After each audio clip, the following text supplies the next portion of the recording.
Ever get that feeling? Like you're standing at the edge of a vast, uncharted territory, a whole universe of information, and you just wish you had a reliable map to navigate it, something to guide you to the essential landmarks without getting bogged down in every single detail. Oh, absolutely. Especially these days, it's not about access to information, it's about making sense of it all, finding those underlying structures, the core principles that connect everything. And that's what we're doing here on this deep dive. Think of us as your guides, your cartographers for complex topics. Exactly. We're here to help you connect the dots. You brought us some fascinating material to explore excerpts from Israel Regardie's A Garden of Pomegranates, an outline of the Qabalah. We're going to sift through it together, extract those key insights so you can grasp the bigger picture without feeling overwhelmed. Focusing on those aha moments, right? Those flashes of understanding. Absolutely. So, today's expedition takes us into the world of the Qabalah, guided by Regardie's work. This book is kind of like a primer, laying out the historical context, delving into the symbolic language, particularly the tree of life, and even touching on some of the fundamental methods. Even glancing at the table of contents, you get a sense of the scope. Regardie covers the historical background, then dives into the Sephiros, gives us a glimpse into Adam Kadmon, talks about the literal Qabalah, the ladder, even mentions magical weapons and grades. It's a lot to unpack. So our mission today is to really get to the heart of the Qabalah as Regardie presents it, how it works as a system for understanding both the universe out there and the one within us. And ultimately, how we can each, as Regardie puts it, light our own candle of inner vision. Exactly. Chart our own course of understanding. And to do that, we got to start with the basics. So according to Regardie, what is this Qabalah thing anyway? Where'd it come from? Well, he tells us the word itself, Qabalah, comes from the Hebrew root QBL, meaning to receive. To receive. Okay. And the traditional story of its origin is pretty fascinating. Legend has it that this wisdom was first given by the Demiurgos, like a divine architect, a creator figure, to a select group of spiritual beings. And after the fall, these beings, in turn, passed this knowledge down to humankind. Okay, so there's this idea of receiving a kind of hidden knowledge, secret wisdom. Right. And it's also referred to as Chokmah Nistora, which literally means the secret wisdom. And the emphasis was on transmission through oral tradition from teacher to student, often in hidden circles. And what's interesting is this emphasis on rigorous testing, No part of the doctrine was accepted without thorough examination. Interesting. So stepping back from those more, shall we say, esoteric origins, Regardie positions the Qabalah as the mystical teaching within Judaism, particularly concerned with the interpretation of the Hebrew scriptures. Right. He describes it as a system of spiritual philosophy or theosophy. It had a huge influence on Jewish intellectual development and resonated with many prominent thinkers throughout history.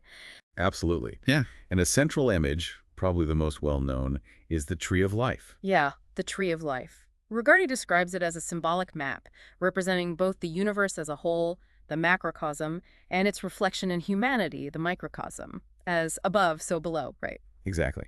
And he stresses the practical use of this tree of life. He says it's proven to be the most effective system for classifying the phenomena of the universe and understanding their relationships. It's a framework for both breaking down complex ideas and seeing how those pieces fit together. He even compares learning the Qabalah to learning a language before visiting a foreign country, or mastering the specific terminology in fields like music or chemistry. It's about giving you the tools to navigate and understand the symbolic landscape, both the external world and your own inner world. And it's not just some airy-fairy philosophical thing.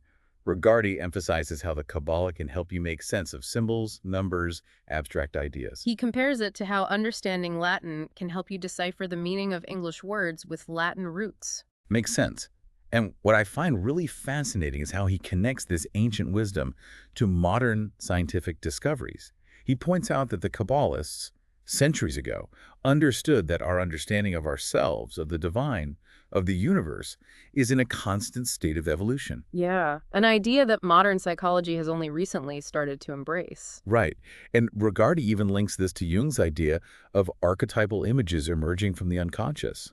He suggests that the Qabalah can help us unlock those primal instincts, tap into the same forces that guide both the animal kingdom and the movements of the stars. It's about accessing that power within. Exactly. And ultimately, Regardie wants to inspire readers to, as he puts it, light their own candle of inner vision to become a lamp unto their own path. It's about personal discovery, realizing your own unique understanding. All right, so we've got a good sense of the historical context, the purpose, the goals. But what about this tree of life? It seems pretty central to the whole thing. Yeah, it's the main framework. Regardie says it's the most effective system for classifying the phenomena of the universe and seeing their relationships. It allows for both analysis and synthesis. And he explains that the tree is made up of 10 Sephiros, which are like the main pathways or branches, and 22 connecting paths. Now, for our deep dive today, we're going to focus mainly on the Sephiros themselves, those core elements. Right. We could spend a whole other deep dive just on the paths. Absolutely. But for now, let's stick with those building blocks, those Sephiros. He does briefly mention the concept of the Mesla, which is a divine spiritual influence thought to flow from the top of the tree, keys down to Malchus, the bottom, sustaining all of creation. It's like a metaphor for the interconnectedness of everything, the constant flow of energy. And Regardie really stresses the practical application of the Kabbalistic alphabet in relation to this tree. It's not just about the symbols themselves, it's how you use them. Right. He outlines 3 main uses. First, analyzing any idea by mapping it onto the structure of the tree of life. Second, tracing the connections between different ideas by looking at their positions on this map. And third, using the tree as a tool to translate unfamiliar symbols or systems. It's about making sense of the world, finding the patterns, the connections. Okay, so let's get into those Sephiros themselves, these 10 emanations that make up the tree of life. Each Sephira represents a fundamental attribute or force at play in the universe. Think of them as different aspects of the divine, each contributing to the tapestry of existence. And Regardie gives us some pretty clear descriptions and correspondences for each of them. He does. So let's start at the top with Kezer, the crown. Okay, the crown. Kezer is the first emanation, the initial manifestation of the limitless light, or Ein Sophar.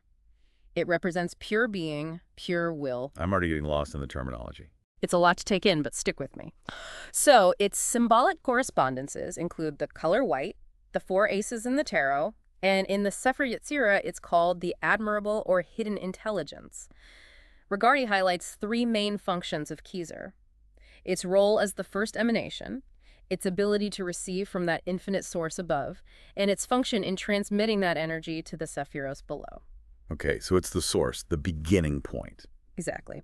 Now, moving down the tree, we come to Chokmah, which translates to wisdom. Wisdom. Interesting. Chokmah is considered the active masculine principle, often associated with the word, or logos, that divine utterance that brings creation into being. Ah, I've heard that term before. Yeah, it's a common idea across different spiritual traditions. Regardie connects it to the concept of spirit in Eastern philosophies. Its correspondences include the planet Uranus, although traditionally it was associated with the entire zodiac. And in the Sefer Yetzirah, it's called the illuminating intelligence. Okay, so Kezer's the source, and then Chokmah is like the spark of creation, the word that sets everything in motion. That's a good way to put it. And then we have Bina, which means understanding. Understanding. Let's see where this goes. Bina is the passive, feminine, receptive force, often referred to as the Great Mother, or the celestial Shekinah. It represents that fertile ground of potentiality. Interesting. So a kind of cosmic womb. Exactly. And its correspondences include the planet Saturn, the sanctifying intelligence, and the symbol of the Great Sea. So we've got the source, the creative spark, and the receptive womb. What comes next? Next, we have Geburah, which is often translated as severity or strength. Severity, huh? Sounds intense. It does. Geburah represents force, energy, justice. It's associated with the planet Mars, the color red, and symbols like the sword and the basilisk, a mythical serpent-like creature. It's all about setting limits, bringing about necessary change, sometimes through harsh means. So not all sunshine and roses in the Qabbalah, huh? Definitely not. There's a balance. And speaking of balance, the next Sephira is Tipharus, which means beauty or harmony. Okay, that sounds a bit more pleasant. It is. Tipharus is the central point on the tree, the place where seemingly opposite forces, like Geburah, that severity we just talked about, and Chazed, which represents mercy, are reconciled and balanced. So like finding the middle ground. Exactly. Its astrological correspondence is the sun, and its color is yellow. It's radiant, unifying. Regardie connects it to figures like Adonis, representing the ideal of beauty and harmony.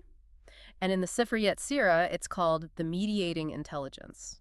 like the sun keeping all the planets in their orbits. Exactly. And then we have Hod, which means splendor. Splendor. Okay, tell me about this one. Hod represents intellect, science, communication.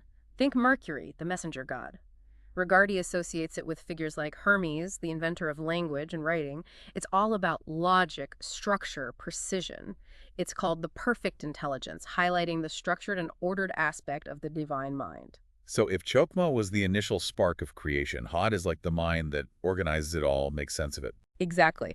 And while we won't go into detail on every single Sephira today, I do want to mention Yesod, the foundation. Okay, the foundation. Yesod is seen as the basis of the physical world, associated with the moon and the astral plane. It's that bridge between the spiritual realms and the material world we experience. Interesting. So not quite fully formed yet, but the groundwork is laid. Right. And finally, we have Malchus, the kingdom.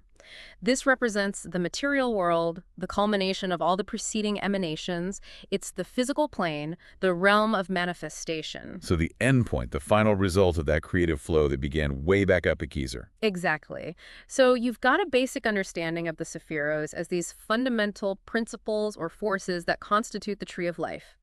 They offer a really profound framework for understanding the universe and our place within it. It's quite a system. Now, Regardie does spend a lot of time talking about those paths, the connecting links between the Sephiros. But like we said, today we're focusing on those core elements, the Sephiros themselves. Right. The paths are important, but for an introductory exploration, getting a grasp on the Sephiros is crucial. Think of it like understanding the major organs of the body before you delve into the intricate network of veins and capillaries. Makes sense. He does give some examples of the paths, mentioning the Hebrew letter associated with each, its meaning, its numerical value, some symbolic correspondences. But our focus, like you said, is on the Sephiros. Right. And it's important to remember, as Regardie emphasizes, that when exploring these correspondences, we have to avoid taking things too literally. It's about recognizing shared qualities, underlying connections, not about establishing rigid one-to-one equivalences. So not like saying, oh, Mars equals war, therefore anyone born under Mars is destined to be a warrior. Exactly. It's much more nuanced than that. It's about archetypes, potentials, symbolic connections. Got it. Now, Regardie also touches on some of the methods used in Qabalistic interpretation. He does. He mentions Gematria, which involves calculating the numerical value of Hebrew letters and words to uncover hidden meanings and connections. For example, he points out that serpent and Messiah have the same numerical value, hinting at a deeper symbolic relationship. Wow, that's fascinating. It is. He also briefly mentions Notariqon, which is forming new words from the initial or final letters of existing words, or expanding individual letters into whole sentences. And Temura, which involves rearranging letters to reveal alternative meanings. But these are more advanced techniques. Okay, so we've covered the historical context, explored the Tree of Life and its core components, the Sephiros. What about the ultimate goal of engaging with the Qabalah in this way? What's the point? Well, according to Regardie, the ultimate goal is inner transformation and a deeper understanding of the universe. It's about self-knowledge, realizing your true nature. It's about lighting that candle of inner vision. Exactly, and becoming a lamp unto your own path. And this ties back to what we were talking about at the beginning, right? That desire to make sense of the vast sea of information out there, to find your own path. Exactly. The Qabalah, as Regardie presents it, is a framework for organizing and understanding all sorts of knowledge, leading to personal growth and a more unified perception of reality. So as we wrap up this deep dive, let's recap those key insights. We've explored the Qabalah as the system of wisdom, this way of understanding the fundamental nature of life, the evolution of humanity, the workings of the universe. And the Tree of Life is that central symbolic map, with the 10 Sephiros representing the core principles or attributes that shape our reality. And although we didn't go into detail on the paths, those connections between the Sephiros are definitely worth exploring further. Absolutely. But understanding the Sephiros, those core elements, is like laying the foundation for that further exploration. Right. And ultimately, Regardie encourages each of us to discover and cultivate our own inner wisdom, to become a source of light on our own unique path. And that brings us to a final question for you, the listener. How might understanding symbolic structures like the Tree of Life offer new perspectives on the connections between different areas of knowledge and your own personal experiences? What inner vision might be illuminated by exploring such a comprehensive framework for understanding the universe and your place within it? Think about it. Thanks for joining us on this deep dive into the Kabbalah as presented in Israel Regardie's A Garden of Pomegranates. And remember, this was just an introduction, a taste of a vast and fascinating world. We encourage you to delve deeper into Regardie's work, to explore any of those aspects that piqued your interest, and to continue that journey of discovery. Happy exploring. Absolutely. Happy exploring.